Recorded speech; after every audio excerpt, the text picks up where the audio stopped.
Sometime ago, last year, 2018, I made a presentation to the city of Dallas. And the question mark was, how do you get together people from around the community and paint with the Persians? It's kind of like beyond the kebabs and the Persian rugs. It's kind of a stereotype with us as far as what our materialism is. Uh, Basically, what this document here says is, why are you talking to these Khol Divoonehs? Khol Divooneh is a person when basically a native in Iran, and I'm talking old language like Persian. It's Khol Divooneh.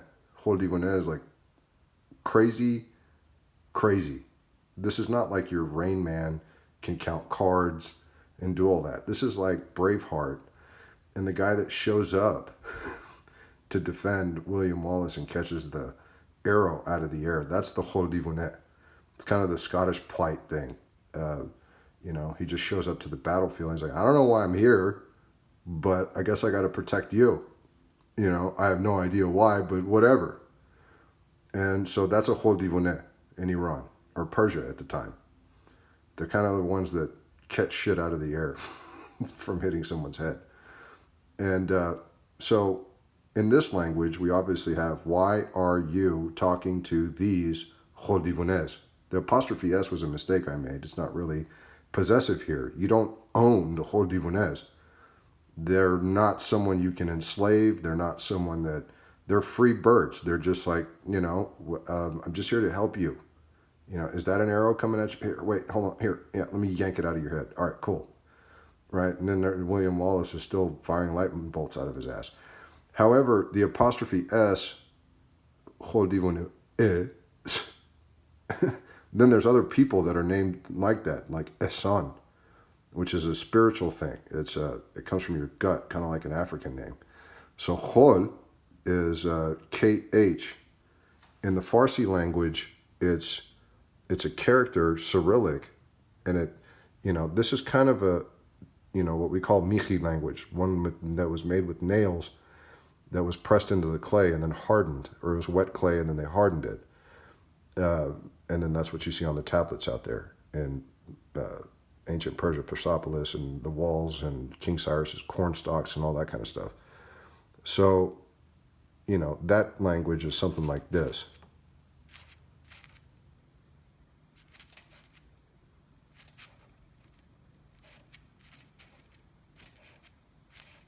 Kind of like ancient hieroglyphics. It was a way that, I suppose, perhaps, I'm not sure, that the Egyptians would talk to the Persians and vice versa, which I don't know what that means. It just kind of came out of my spirit, but I do know that these kind of things exist, kind of like that.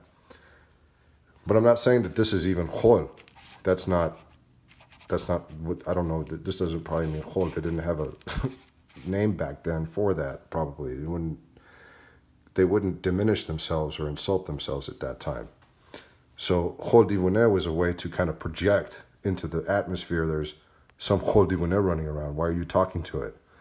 And what we call today in the spiritual world, demonic. They're not really demonic, they just know that something is evil in the air. So Khol Divooneh, if I remember correctly, I'm a little tired, but let's start with Divooneh. And I'm going to write it left to right, so it's easier for you to understand. Typically, it's written right to left. And this is the fallacy that this khe here is also part of the Arabic language.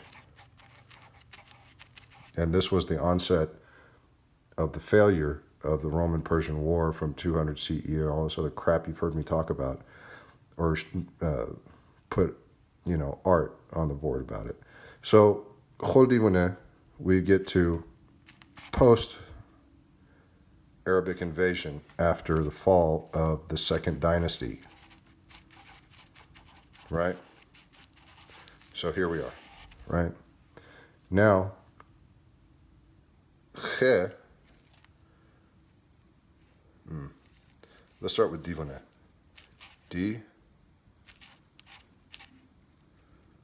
But see, Divu, Vu, Ne. And the H me out here. Divooneh. They don't want me to say it. I guess the Khol Divoonehs are figuring out something. Okay. Now, I feel like there's a ancient Persian bird they call the Seymour flying above the sheetrock over there where it's kind of opaque and translucent. Probably preventing Khol Divoonehs from being able to catch the arrow. All right. Now, it's like we don't want crazy. You do want crazy in here. The Khol Divooneh kind. Right? William Wallace's. You know what I mean? They're guards. So, Khol, maybe it's the $10 bill sitting there causing a problem. Maybe the Irish are trying to tell us something. Right? Divooneh. Oh. And I'm going to have to write this way. Which, going, that's this direction from left to right, and this is this direction right to left. But it's not that complicated.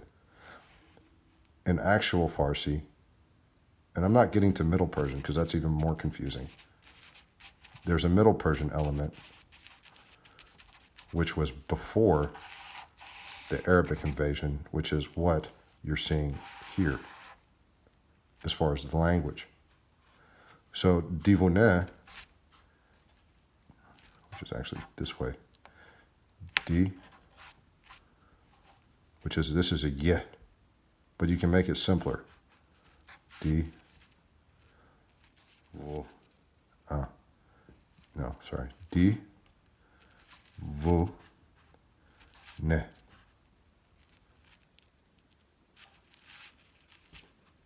Okay? Now, Khol, there's a ghe here, which is GH, which is this, right? And I forget khe. I think khe is either 2 or 3. But then you get into Pashto, right? And that's the dangerous one, because then it sends, right? That's tain. Our tain does not have this shit here. Okay? It's te. But you can also write te like this. Or be. Or pe.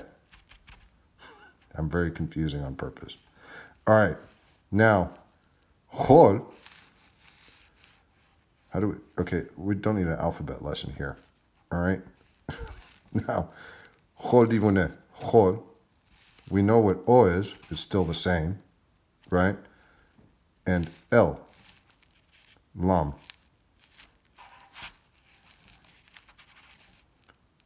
Ol. I guess the Persian gypsies are teaching me Middle Persian.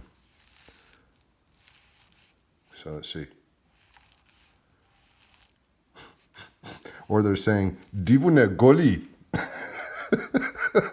I guess the Persian soccer team needs a goalie.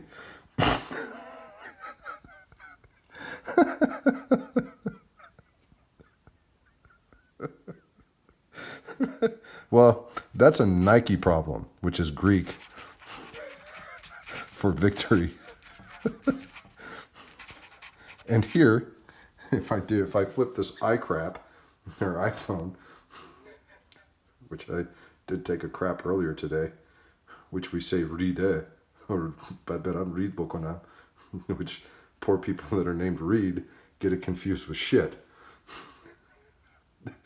This is the problem with the American name, or even Scotch-Irish have a problem with our name. So Greek victory. And let's see. Greek victory for the Persians. Woo-hoo, wear Nike. And the Persian soccer team's going, Khol Divooneh. That means Khol. Khol. Oh, Khol. Okay, G-H-O-L. Khol, right? Means promise. Khol behet dodam. That means I gave you a promise. Bad migan nigarish nadar, which means don't keep it. Since when does the goalie ever keep the ball? after the promise was broken. On both sides of the equation, right?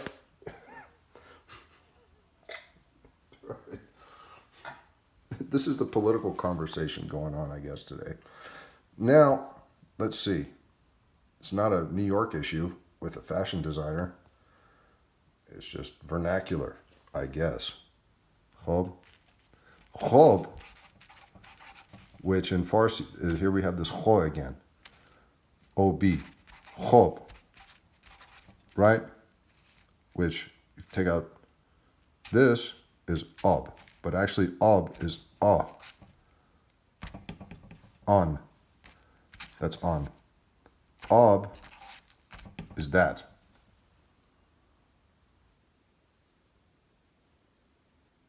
Quran.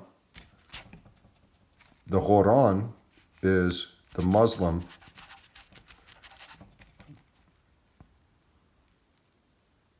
Iran. This is not who we are at all.